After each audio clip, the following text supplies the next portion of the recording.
My sister mocked me for my looks for years, then the time came when her crush chose me over her. Growing up, I learned very early that beauty wasn't just something people admired, it was something they used. It was a weapon, a shield, a ranking system, and in my house it decided where you stood. And from as far back as I can remember, my sister stood higher than me. Her name is Lily. She's 2 years younger than me, but she always felt older in the ways that mattered. She had the kind of face that made people stop and smile without realizing why. Big eyes, clear skin. A laugh that pulled attention toward her without effort. Even when we were kids, relatives would pinch her cheeks and say things like, "Oh, she's going to be a heartbreaker." No one ever said that about me. About me, they said I was smart. Or quiet, or mature for my age. Compliments that sounded nice until you realized they were what people said when they couldn't find anything else. At first, Lily didn't say anything directly, not when we were little. The comparisons were subtle. The way she'd get new clothes first. The way my mom would tell me to let your sister shine when we were at family gatherings. The way photos always centered her, and I somehow ended up half cut out on the side. It hurt, but I didn't have words for it yet. The words came later. Middle school was when Lily found her voice. She'd stand in front of the mirror in our shared room, fixing her hair, trying on outfits, while I sat on my bed doing homework. She'd look at my reflection and laugh, not cruelly at first, but casually, like it was obvious. "You'd look so much better if you tried," she'd say. Or, "Maybe if you wore makeup, people would actually notice you." At first, I laughed it off. I told myself she was just joking. Sisters tease each other, right? That's what people always say. But jokes land differently when they keep hitting the same spot. When they always come from the same direction. When you start believing them. By high school, Lily had fully stepped into the role everyone seemed to want for her. She was popular without trying. Teachers loved her. Boys followed her around like gravity did the rest of us. And me. I was invisible unless I was useful. Unless I was helping with homework, or giving advice, or covering for her when she broke rules. She started calling me ugly when no one else was around. Not loudly. Not dramatically. Just quietly enough that it felt real. "You're not ugly ugly," she'd say, tilting her head like she was being generous. "You're just not pretty, there's a difference." I never told my parents. I didn't think they'd believe me. And maybe part of me thought she was right. I stopped looking in mirrors for too long. I stopped caring about clothes. I started shrinking myself in photos, in rooms, in conversations. When you're told often enough that you're the lesser one, you learn how to take up less space. The worst part wasn't the words, it was how normal they became. Lily never apologized. Why would she? Everyone else seemed to agree with her without saying it out loud. At family events, people asked her about dating, about boys, about college plans. They asked me about grades, about helping my siblings, about being responsible. It was like my role had already been decided, and beauty wasn't part of it. By the time we both went to college, I thought things would change. Distance changes people, right? That's what I hoped. But Lily carried her confidence with her armor, and I carried my insecurities like baggage I couldn't set down. That's when she started talking about Ethan. She talked about him constantly. He was in one of her classes, she said. Tall.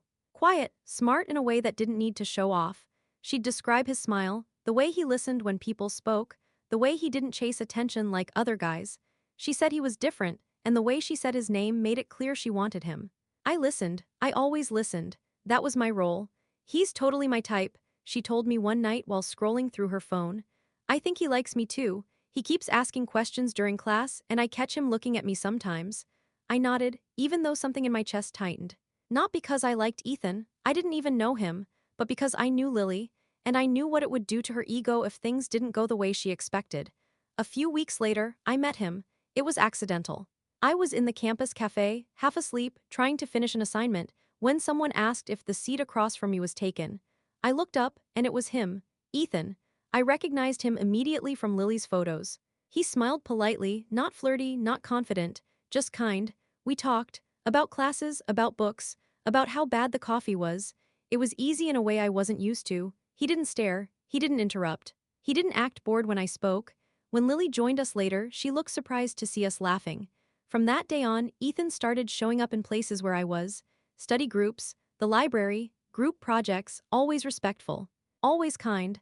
I didn't think much of it at first. I assumed he was being friendly. I assumed Lily would eventually make her move. She didn't. Instead, she started making comments again. "He talks to you because you're safe," she said once. "Guys like having an ugly friend around, makes them look nicer." I didn't argue. I didn't defend myself. I just swallowed it like I always did. What Lily didn't know was that Ethan had started texting me, not flirting.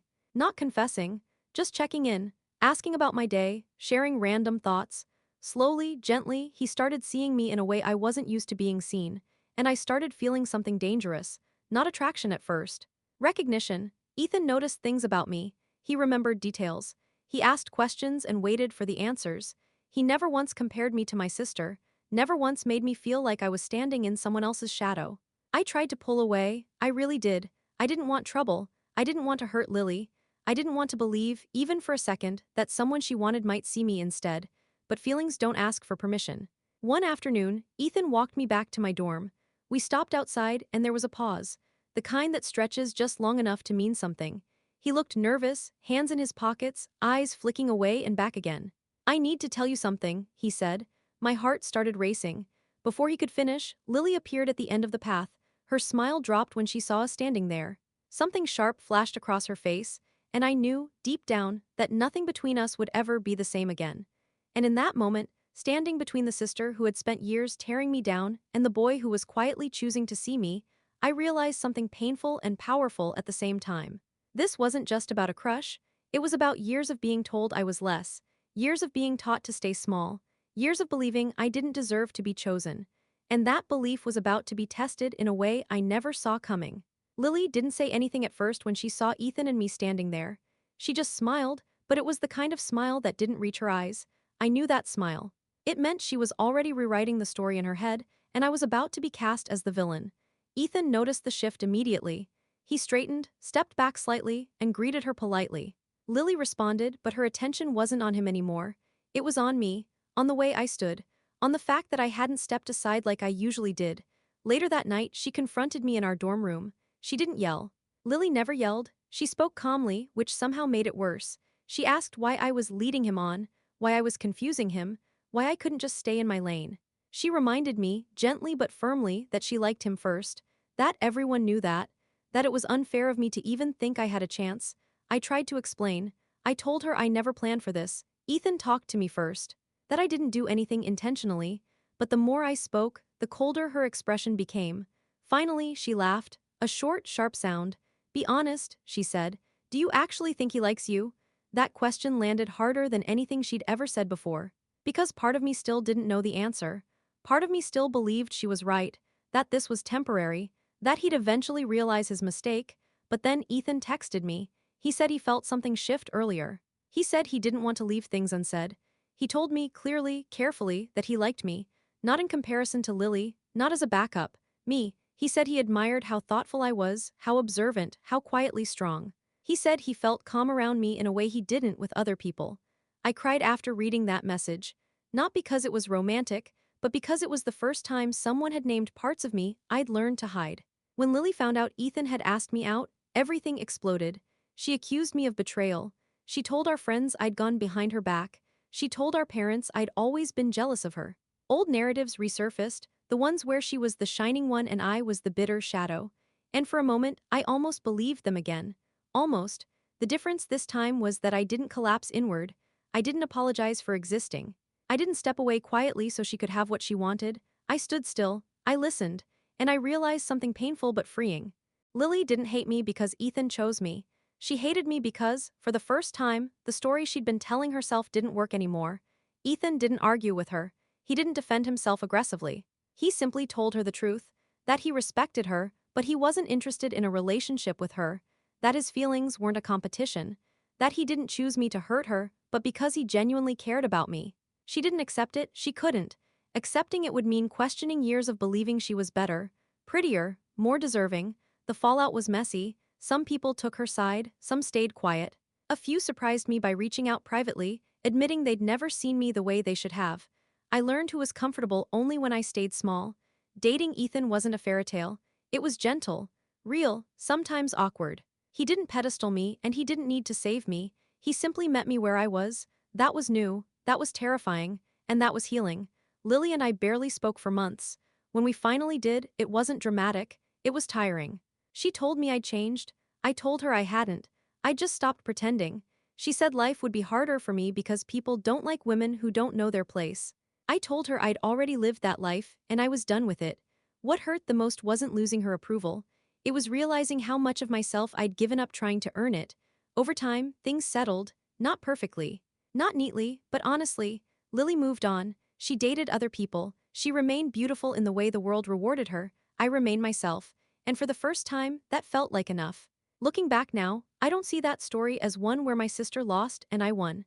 I see it as the moment I stopped measuring my worth through someone else's eyes. Ethan didn't save me, he didn't fix anything. He just reflected back what had always been there, waiting to be acknowledged. And Lily didn't make me insecure, she just mirrored the doubts I already carried.